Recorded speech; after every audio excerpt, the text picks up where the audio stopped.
The federal government is almost adamant it can fulfil its target of 1.2 million new homes to be built between the start of this year and 2030. But in truth, it's already way behind its target.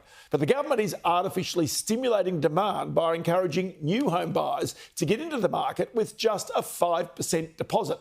The lender's risk effectively is being insured by the government, which is a great strategy for buyers, but only if home prices keep on rising. Carly Chatfield looks at the impact of the government's first home buyers scheme on the capital city markets. It has been almost 2 months since the government expanded its 5% deposit scheme to all first home buyers. The expanded scheme allows all first home buyers to buy property with just a 5% deposit, with no cap on the number of participants in the scheme, no income limits and increased property price caps. Effectively, according to critics, the Labor government nationalised the existing private home lenders insurance scheme that has existed for decades. What we are doing as of today is bringing forward our plan for 5% deposits. What that will do is to allow more young people in particular to get into their first home. In the past few weeks, Labor's Housing Minister Claire O'Neill revealed that first home buyers are taking advantage of the scheme. Of 57,000 homes sold in October, 5,778 were purchased using the government's deposit scheme.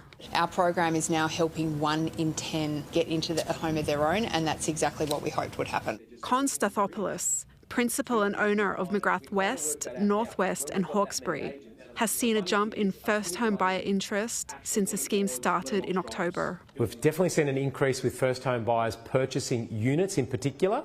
So there's been a lot of activity around the apartment space, less activity in the housing space, but definitely the scheme has been working well since 1st of October in our regions. For many first home buyers previously shut out of the market because they could not accumulate a large enough deposit, a door to property ownership is finally open. I think what it's done is it's unlocked the capabilities where they would normally have been not able to come up with a 10% deposit, plus have to pay for lender's mortgage insurance. But some politicians have raised concerns that the scheme is fuelling demand amid a housing shortage and surging property prices. Labor's solutions are making the problem worse. They are pouring fuel on the fire with the 5% deposit scheme, which is increasing the price of entry-level housing and mid-level housing in ways that are punishing first home buyers. PropTrack's October Home Price Index reported a spring price surge, with national home prices across all cities and regions rising 0.6% in October to a new record high,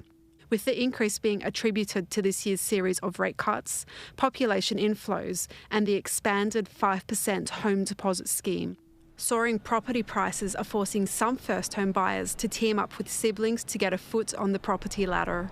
After a 3-month search, Rolina Aboyd and her brother bought their first home together in Sydney at the end of October.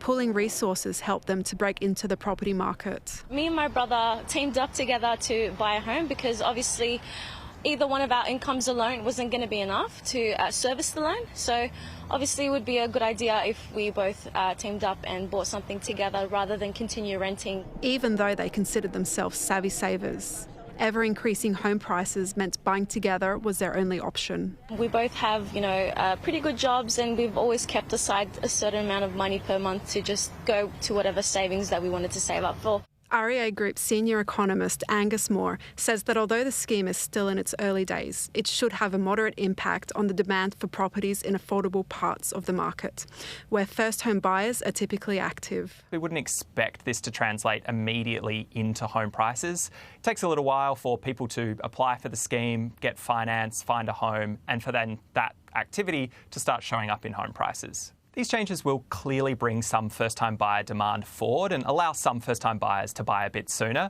That will have some impact on home prices, and that impact will be focused in the more affordable parts of the market where first-home buyers are a bit more active.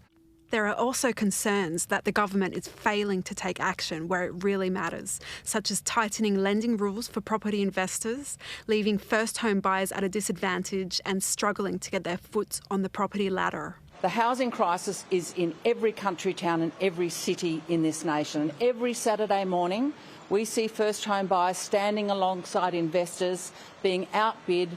Investor activity accelerated in the 3 months leading up to October 1, with the number of new investor loans swelling to 13.6%. This lifted the share of new investor loans to 40% of all loans during that period. We've definitely seen the return of the investor. So normally what we see is when the stock market or commodities markets are being impacted, they normally retreat back into property, bricks and mortar. Many first home buyers struggle to compete at auctions, often losing out to investors with deeper pockets. Auctions were very, very hard to attend to because I feel like you were constantly getting let down, especially with the people, the bids that were happening. There were some crazy bids. First home buyers also often struggle with key hurdles when entering the property market, particularly when it comes to navigating the property purchase process. I think that the major challenge that we've seen is actually understanding how to purchase property. So I'm talking about the legalities of contracts and changes and requests, but also more importantly, working out how to bid at an auction, when to buy prior, or how to negotiate. Also looking at what's involved with a property transaction through financing, building and pest reports, strata reports. I feel like I had to rely a lot on my own research and my own, watching YouTube videos, watching, TikToks or whatever to kind of understand the process. That was a bit of a challenge. So what exactly can be done to help first home buyers get their foot in the property market? Many agree that boosting the number of homes is key to helping buyers get into the market. The government has set an ambitious goal of delivering 1.2 million new homes by 2029. And fundamentally, the only way that we improve housing affordability sustainably over the long term is building more homes where people want to live.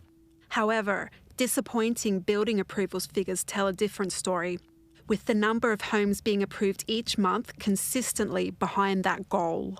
At the moment, we're not really on track to hit that 1.2 million over 5 years target that the National Cabinet has set, in part because we're just not building as much higher density as we used to.